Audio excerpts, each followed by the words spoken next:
Oke, assalamualaikum warahmatullahi wabarakatuh. Kita lanjut ke cerita anak Nusantara yang kemarin, yaitu chapter 3, Aksi Jahat Bangau. Leher yang panjang memudahkan Bangau untuk melihat keadaan sekeliling secara lebih jelas. Dengan saksama, Bangau melihat kepiting yang sedang berbincang-bincang bersama para ikan. Oh, rupanya kawanan ikan itu adalah teman kepiting. Lebih baik aku manfaatkan dia untuk mengenyangkan perut ini, kata Bangau dengan senyum jahatnya.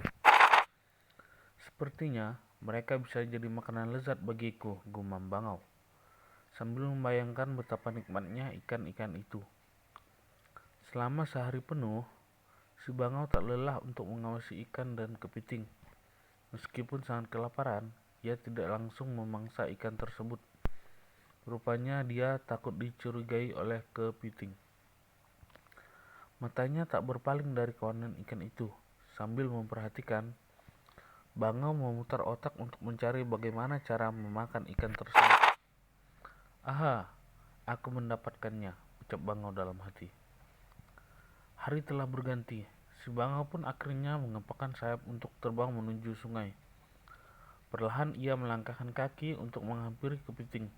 Hai kepiting, bagaimana kabarmu? Sudah lama sekali kita tidak bertemu, kata Bangau menyapa. Oh, rupanya kau, Bangau. Kabarku baik-baik saja. Setelah pindah ke sungai ini, aku menjadi lebih sehat. Bagaimana denganmu? Tanya kepiting yang juga sudah lama tak melihat sahabatnya itu. Kabarku baik. Nampaknya kau merasa bahagia tinggal di sini, kata Bangau kepada kepiting. Tentu saja aku merasa bahagia.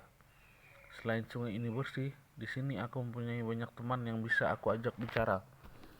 Mereka selalu membuatku tertawa, kata kepiting pada Bangau dengan senyumnya. Benar katamu, sungai ini sangat bersih, tapi kepiting, kulihat sungai di sini sangat sempit untuk semua teman ikanmu itu, kata Bangau yang akan menjalankan aksinya. Tidak, Bangau, aku dan semua temanku merasa bahagia tinggal di sungai ini, kepiting menyangkal. Apakah kau tidak merasa kasihan pada teman-temanmu itu? Bangau mulai merayu. Kepiting hanya terdiam mendengar pertanyaan dari Bangau. Bangau dan kepiting pun kemudian bersama-sama melihat kelompok ikan itu. Tapi, pasti teman-teman ikanmu itu akan lebih bahagia jika berada di tempat yang lebih luas, kata Bangau, meyakinkan kepiting. Bangau melanjutkan, tenanglah kepiting, akan kubantu mereka untuk pindah. Aku hanya tidak tega melihat mereka di tempat yang kurang layak. Baiklah, tunggu sebentar ya. Aku akan tanya teman-temanku. Aku tak bisa mengiyakan keinginanmu begitu saja, kata kepiting. Kepiting pergi menemui para ikan. Setelah melalui banyak perbincangan, hai ikan, kalian bersedia pindah dari tempat ini? Teman lamaku si Bangau menawarkan kalian untuk pindah ke tempat yang lebih luas, kata kepiting. Apakah benar yang dikatakan si Bangau itu? Tanya salah satu ikan. Bukankah kita sudah bahagia di sini, teman-teman? Kata ikan yang lain. Tapi sepertinya aku setuju jika kita berpindah tempat, kata salah satu ikan. Kenapa kamu setuju? Tanya kawan lainnya.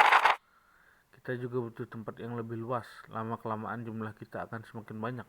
Maka dari itu, kita membutuhkan tempat untuk anak-anak kita nanti, ujar ikan yang menyetujui usul si Bangau. Aku setuju, balas ikan yang lain. Chapter keempat, jawaban dari ikan.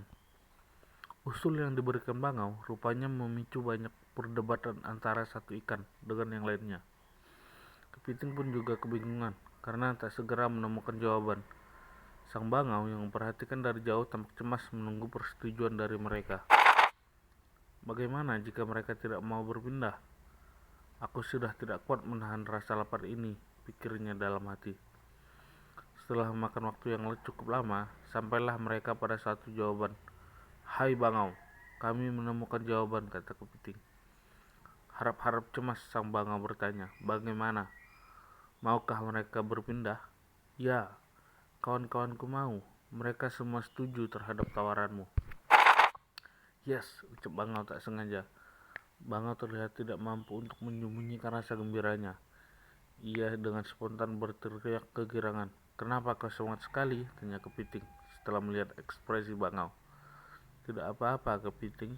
Aku hanya senang jika saranku diterima. Terlebih jika aku bisa membantu kawan-kawanmu itu. Aku akan sangat bahagia," balas Bangau dengan penuh kebohongan. "Oh begitu, terima kasih Bangau," ucap Kepiting. "Untung saja Kepiting tidak curiga," kata Bangau lega. "Setelah penantian panjang, akhirnya aku bisa mendapat makanan enak hari ini," lanjutnya dalam hati. Si Bangau segera menghampiri ikan dengan penuh keceriaan. "Mari ikan-ikan, aku akan mengantar kalian ke tempat yang lebih indah dan luas untuk kalian tempati. Semoga kalian betah dan semakin bahagia di sana," kata Bangau. "Oh iya, jangan khawatir. Kalian akan bertemu dengan banyak teman baru nantinya," lanjut si Bangau meyakinkan. Akhirnya, si Bangau yang sudah sekian lama menunggu bisa mendapat apa yang idambakan. Ia ingin segera menikmati makanan yang telah dinanti sejak kemarin. Kemudian, satu persatu ikan pun masuk ke dalam perangkap dengan paruhnya yang tebal dan kuat. Ikan-ikan itu dibawa pergi olehnya. Kepiting merasa kesepian setelah semua ikan pergi meninggalkan tempat asalnya. Berhari-hari ia selalu menanti kedatangan Bangau untuk mencari tahu kabar teman-temannya itu. Bersambung, kita lanjut lagi minggu depan ya, yaitu chapter 5.